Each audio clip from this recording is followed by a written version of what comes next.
My father always told me that the most dangerous cage a man can ever step into is the one built out of his own blind trust. He spent 30 years working as a structural ironworker, building bridges and skyscrapers across the Midwest, and he used to say that steel never lies to you. When steel is weak, it groans. When stress builds beneath a supporting beam, you can see the hairline fractures creeping across the concrete long before the collapse ever happens. People, on the other hand, are entirely different creatures. People can smile right into your eyes across a candlelit dinner table, pour your morning coffee exactly the way you like it, and softly kiss your forehead before bed, while systematically pouring the concrete for your prison cell beneath your very feet. Before we dive into the deep end of tonight's story, let me ask you a question. Where are you listening from tonight? Drop your city or country down in the comments below right now. I read every single one of them, and it always amazes me how our community connects across every corner of the globe. If you are new here, hit that subscribe button, tap the notification bell, and leave a like on this video so you never miss these deep, immersive journeys into the darkest corners of human relationships and family justice. A quick note before we begin, this is a dramatic audio fiction story inspired by real-world betrayals and true family deception, designed to keep you on the edge of your seat and give you the tools to protect what you love most. Sit back, adjust your headphones, and let me take you into the cold winter morning where my entire existence was shattered and rebuilt in 24 hours. My name is Arthur Vance. I am 52 years old, and for the past 12 years, my neighbors in the quiet, tree-lined suburbs of Columbus, Ohio, have known me simply as the mild-mannered high school mechanical drafting instructor and weekend woodworker who lives in the gray brick colonial on Elm Street. To the folks on our block, I am the guy who mows the lawn every Saturday at 9 in the morning, volunteers as an assistant coach for the local youth soccer league, and helps the elderly widow next door clear her driveway whenever the winter snows drift knee-deep across the pavement. I wear flannel shirts. I keep a thermos of black coffee in the cup holder of my 10-year-old pickup truck, and I never raise my voice at homeowners association meetings. What those friendly suburban neighbors never knew, and what my wife of 15 years never bothered to uncover, is what I did before I bought that house and took up high school teaching. For 14 years prior to my quiet suburban retirement, I worked as a senior forensic auditor and technical surveillance countermeasures specialist for a private corporate defense firm out of Chicago. My entire professional existence revolved around tracing illicit financial networks, uncovering corporate embezzlement schemes, dismantling hidden acoustic bugging devices in executive boardrooms, and hunting down the digital fingerprints of people who believed they were smart enough to hide their treachery behind layers of shell companies and forged signatures. It was a cold, paranoid, exhausting way to live. When I turned 37, following the sudden loss of my mentor to stress-induced heart failure, I made a conscious decision to walk away from the darkness. I locked my field equipment inside a heavy waterproof Pelican case, pushed it into the furthest corner of my attic, and vowed that I would never spend another day of my life looking at human beings through the lens of suspicion. Let me tell you about my wife, Victoria. She loves lavender-scented soy candles, which she burns every evening on our dining room sideboard. She listens to true crime investigative podcasts while she folds the laundry on Sunday afternoons, a habit which, looking back now with 72 hours of hindsight, should have been a screaming red flag the size of the state of Montana. She takes her morning coffee with exactly 1 packet of raw sugar and a generous splash of vanilla oat milk, and she keeps a rotating stack of worn paperback crime novels stacked neatly on the floating shelf directly above her nightstand. For 15 years, I watched her read those books, with her reading glasses slipped down the bridge of her nose, completely serene, completely unbothered by the chaos of the outside world. I knew this woman.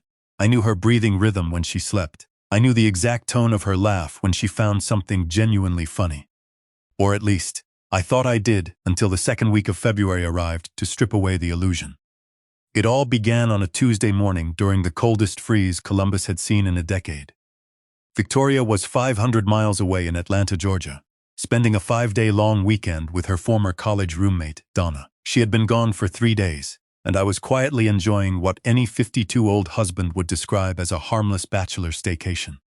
I was eating bowls of frosted cereal for dinner right out of the box, watching classic football highlight reels on the living room television, and wearing the same gray hooded sweatshirt for 48 hours straight, without a single care in the world.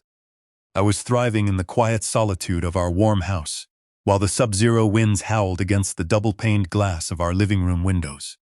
I walked into the kitchen, measured out 4 scoops of dark roast ground coffee into the filter, and hit the brew button on the coffee maker. I leaned against the granite countertop, watching the dark liquid drip into the glass carafe while the wind whistled outside the kitchen window. Exactly 14 minutes had passed when my cell phone vibrated sharply against the granite counter next to my elbow. I picked up the screen expecting a text from Victoria, asking about the weather in Ohio. Instead, it was an incoming text message from Frank Miller's dispatch cell number, the man who was currently standing 30 feet directly beneath my kitchen boots. While Frank ran up the wooden steps to coordinate with the emergency dispatchers, I pulled my phone out of my pocket and dialed Victoria's cell number in Atlanta. It rang 4 times before dropping into her pre-recorded voicemail greeting. "Hi, you've reached Victoria Vance. I'm unavailable right now, but leave a brief message, and I'll get back to you soon." I hung up immediately and sent 3 consecutive text messages. "Victoria, call me immediately. Something is happening at the house. Police are on their way." No reply, not even a read receipt. She was probably sitting in some upscale brunch cafe in Buckhead with Donna, sipping mimosas and laughing over old college memories, while her husband stood in front of a nightmare inside their basement. Or at least, that is what the innocent, loving husband inside me desperately tried to force my brain to believe. Within 7 minutes, the red and blue flashing lights of 3 Columbus Police Department patrol cruisers bounced across the snowdrifts in my driveway. 4 uniformed officers came down the basement stairs, with their service holsters unclipped, led by a sharp-eyed veteran patrol supervisor named Sergeant Miller and a young rookie officer named Tate, who looked like he had just collected his high school diploma the previous Thursday afternoon. "Stand back by the stairs, gentlemen," Sergeant Miller commanded, motioning Frank and me toward the far side of the utility sink, while 2 officers approached the gray steel door with heavy tactical bolt cutters. With 4 sharp metallic cracks that echoed like gunshots off the cinder block walls, the hardened steel padlock shackles snapped open. Officer Tate pulled the heavy brass locks off the hasps, grabbed the cold steel door handle, and yanked the gray door wide open, while Sergeant Miller leveled his heavy tactical flashlight into the darkness of the room. Instead, the beam of the police flashlight illuminated a room that was entirely, chillingly empty. It was a windowless secret room, measuring roughly 8 feet by 10 feet. The walls were unpainted, raw gray masonry blocks. The floor was not just empty, it had been meticulously swept clean with a stiff bristled push broom, leaving the concrete floorboards completely devoid of dust, cobwebs, or debris. A single bare light bulb hung from a ceramic fixture in the center of the ceiling, but the toggle switch was flipped firmly to the off position. And sitting right inside the far left corner of the clean room, resting squarely on top of an overturned cardboard shipping box, was a small cylindrical black Bluetooth speaker. The speaker's blue power indicator light was pulsing rhythmically in the darkness. Right next to that speaker lay a cheap, prepaid burner smartphone with a severely cracked glass screen. A thick black audio cable connected the headphone jack of the cracked burner phone directly into the auxiliary input of the Bluetooth speaker. The slow, shuddering human breathing and the 3-pulse secret distress code audio track were not coming from a terrified victim trapped inside the cell. They were coming from an MP3 audio file, looping continuously on the cracked screen of the burner phone, broadcast at maximum volume through the high-output portable speaker. Officer Tate pulled a pair of blue nitrile latex gloves from his utility belt, stepped carefully inside the concrete cell, and picked up the warm burner phone. He tapped the cracked glass screen to wake up the display interface, staring intently at the notification banner running across the top of the operating system. "Sergeant," Officer Tate said, turning around to face his supervisor with a look of profound unease on his youthful face. "This device wasn't left running down here overnight. The internal battery graph shows it was powered on exactly 45 minutes ago. And look at this remote activation log right here on the background task manager. This looping distress audio track was triggered via a secure cellular remote desktop application precisely 18 minutes ago. Someone knew with absolute surgical precision that a heating technician would be standing behind those heavy steel racks at that exact minute on that freezing Tuesday morning. Someone had remotely sent an activation command from 500 miles away to start playing a recorded human distress audio track over a hidden speaker, specifically designed to terrify a honest tradesman into believing someone was locked inside a hidden wall. Specifically designed to force that technician to text the homeowner in panic. Specifically designed to compel the homeowner to call 911 and bring 3 armed police cruisers crashing into a secret, locked concrete room located inside Arthur Vance's residential basement. This was not a random neighborhood prank. This was not a bizarre household misunderstanding. This was cold, calculated, master-level psychological choreography. And I was standing right in the dead center of the stage, beneath the spotlight. "That's very interesting, Mr. Vance," Callahan said, his voice dropping an octave into a hard, professional monotone. "Because the facility manager at Secure Way provided our investigators with the master rental agreement for Unit 114, signed precisely 11 days ago on the morning of Friday the 3rd.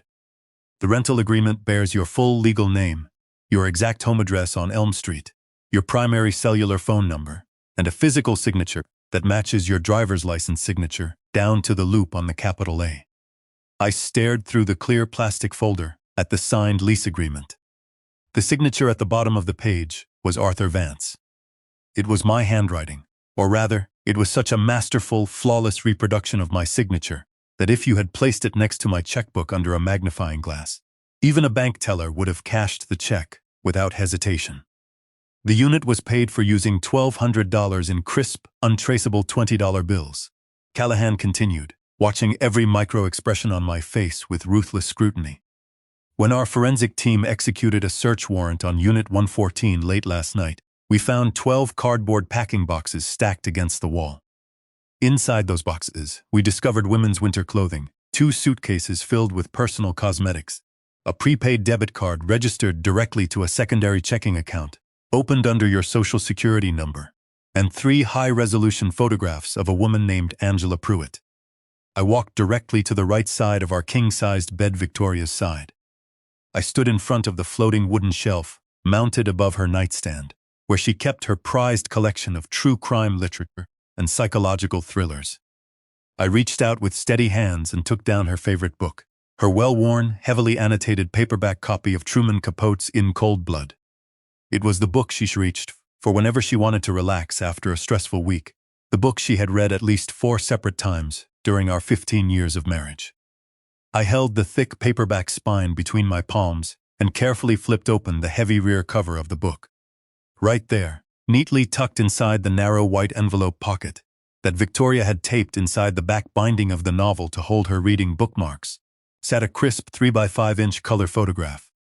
I pulled the photograph out with 2 fingers and held it up to the bedroom, sunlight filtering through the window blinds.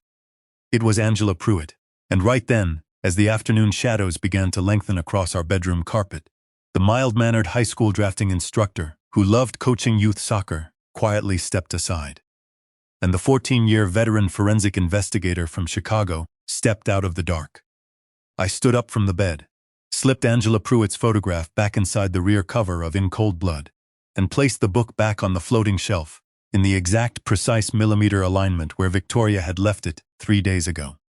Then I walked to the hallway ceiling access panel, pulled down the folding attic stairs, and climbed up into the cold, dusty rafters above our 2nd floor.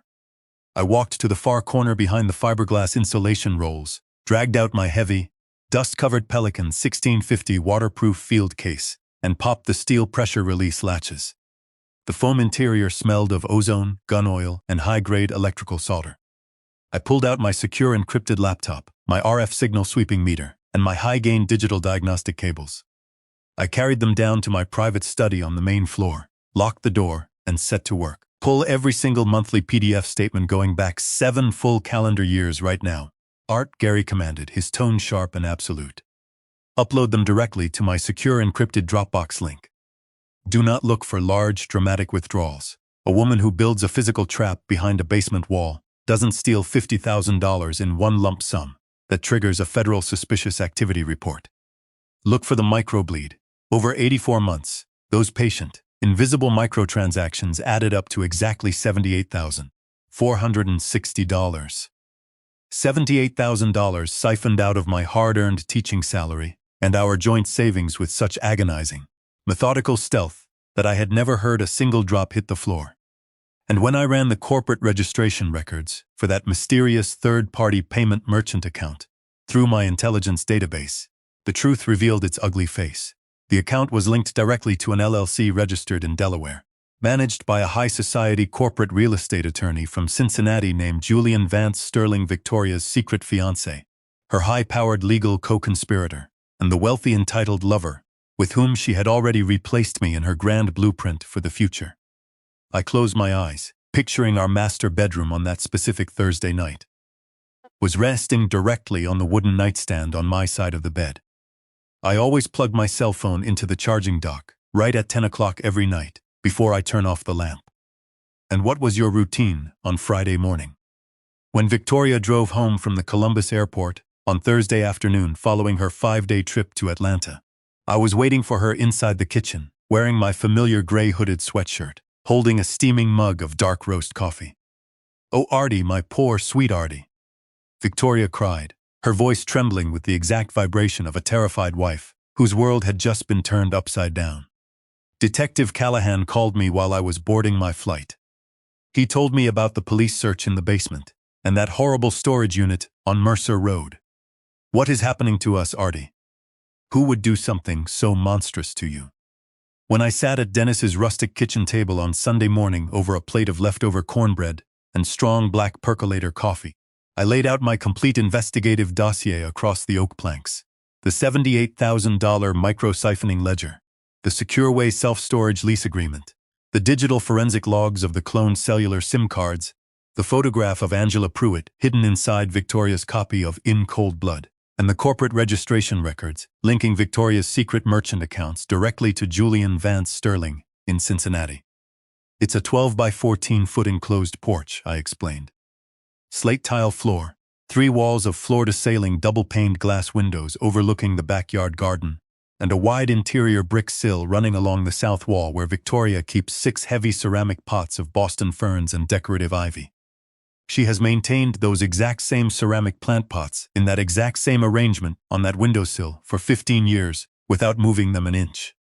Over the next 48 hours, Dennis and I operated with the seamless, unspoken precision of a military intelligence cell preparing a forward operating base. Using Dennis's secure, untraceable P.O. box and cash-loaded prepaid debit cards, purchased from 3 different commercial shipping kiosks across Dayton, we procured 2 miniature, high-definition digital audio transmitters equipped with long-range cellular data relay chips and voice-activated microcondenser microphones, the exact same sub-miniature TSCM hardware I used to deploy during corporate espionage sweeps in executive boardrooms across Europe. I drove back to Columbus on Tuesday evening, letting myself into the house while Victoria was out teaching a Tuesday night pottery class at the community center. It took me precisely 4 minutes and 15 seconds to walk into the Four Seasons sunroom, carefully lift the thick green foliage of the largest Boston fern resting on the south brick windowsill, and secure the adhesive microcondenser microphone directly against the interior rim of the ceramic pot, angled perfectly toward the 2 wicker armchairs where Victoria and Renee always sat during their private strategy sessions. I tested the cellular data relay feed from my laptop parked inside my pickup truck down the street. The audio clarity was staggering. I could hear the soft, rhythmic ticking of the wall clock hanging above the sunroom door, and the gentle rustle of the fern leaves brushing against the glass window panes with crystal-clear fidelity. At precisely 5 o'clock on Thursday afternoon, Victoria's childhood best friend, Renee Gallagher, pulled her silver Mercedes SUV into our driveway for her scheduled spring visit from Cincinnati.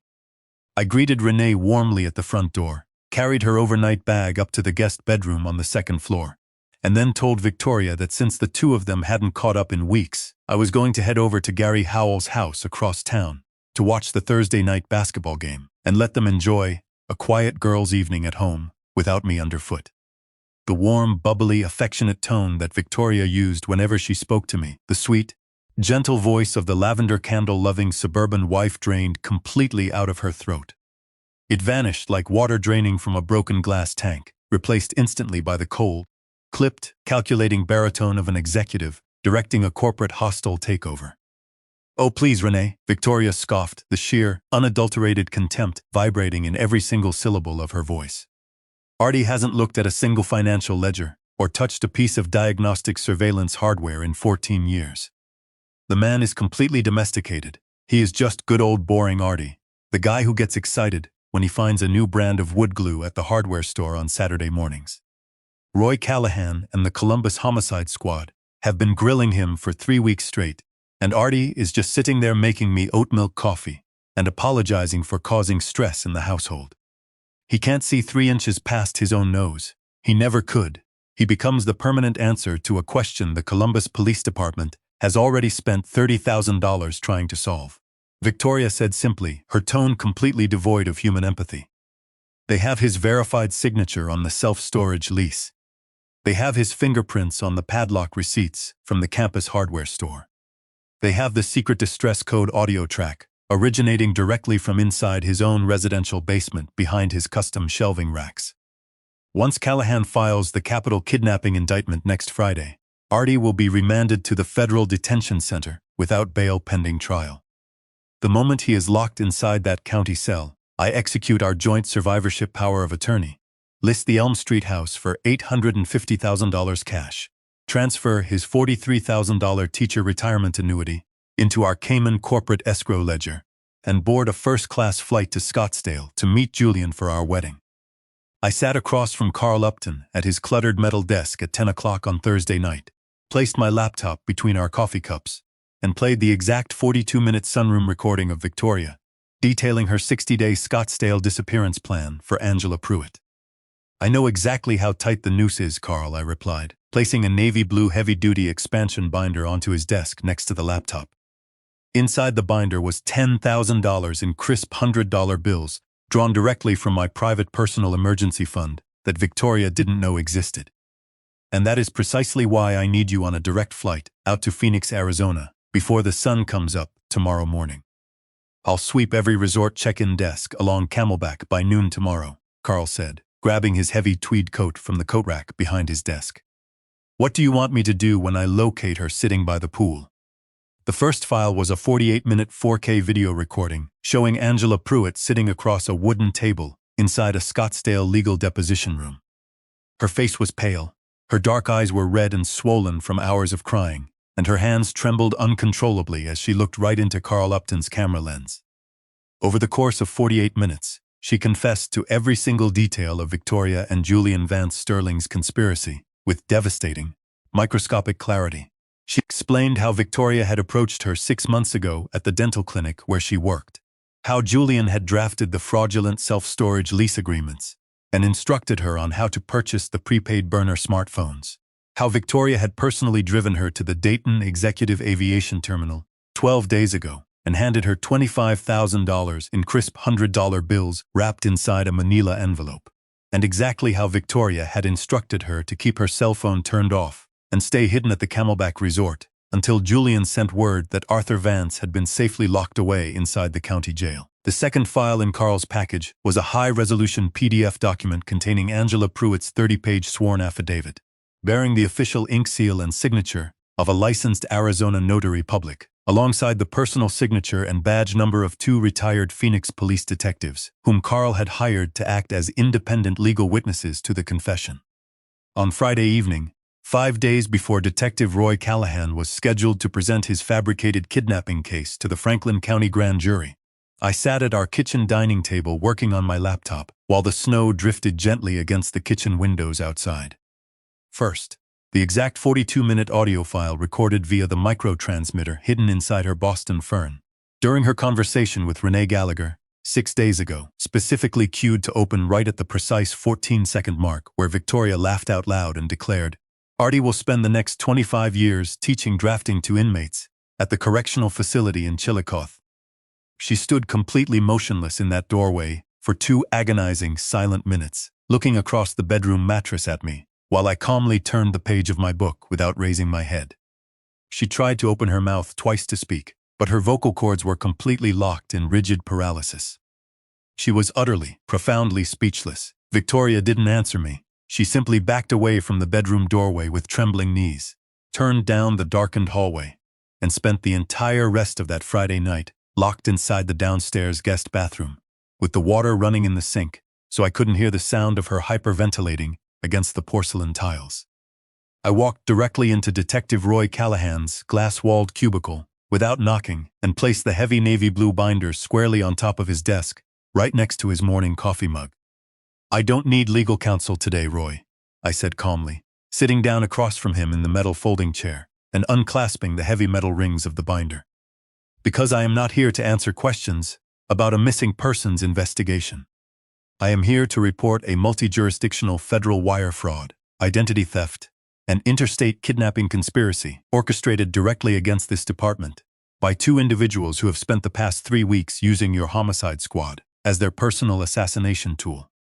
It was a freezing winter morning, cold enough that every breath of air puffing out of your lungs turned instantly into thick white clouds of frost above the driveway snowdrifts.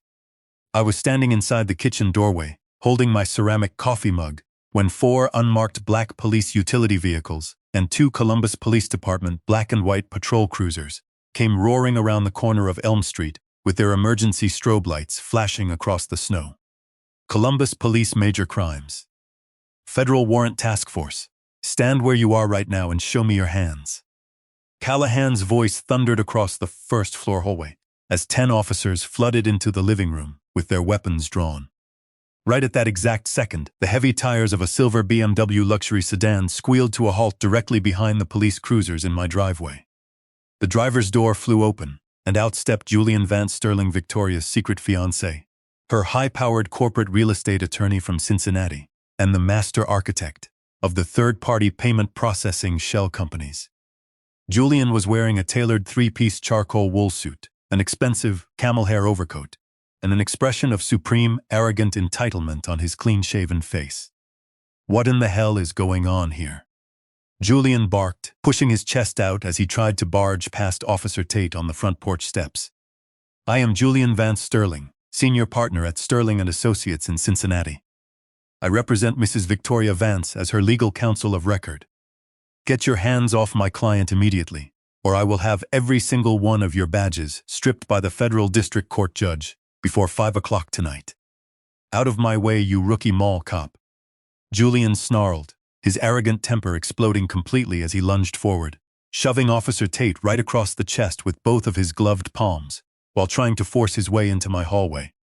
With the lightning-fast, effortless muscle memory of a 22-year Special Forces Master Sergeant responding to a close-quarters physical assault against a uniformed police officer, Dennis pivoted his right hip forward and delivered a single, devastating, right-handed defensive strike directly to the side of Julian Vance Sterling's arrogant jaw, and Julian was punched right off his feet. "Julian Vance Sterling, you are under federal arrest for 16 felony counts of interstate wire fraud, conspiracy to commit identity theft, obstruction of justice, and conspiracy to commit unlawful confinement under Title 18 of the United States Code." Detective Callahan boomed from the top of the porch steps, pulling his official warrant document from his coat pocket, while the federal officers hauled the bleeding attorney up out of the snowdrift by his collar. As they walked her past the kitchen island right toward the front door, Victoria stopped struggling for one brief second and turned her head to look directly across the granite countertop at me. I stood there leaning casually against the kitchen sink, holding my ceramic coffee mug in my right hand, looking back into her wide, terrified brown eyes with complete unshakable sub-zero serenity.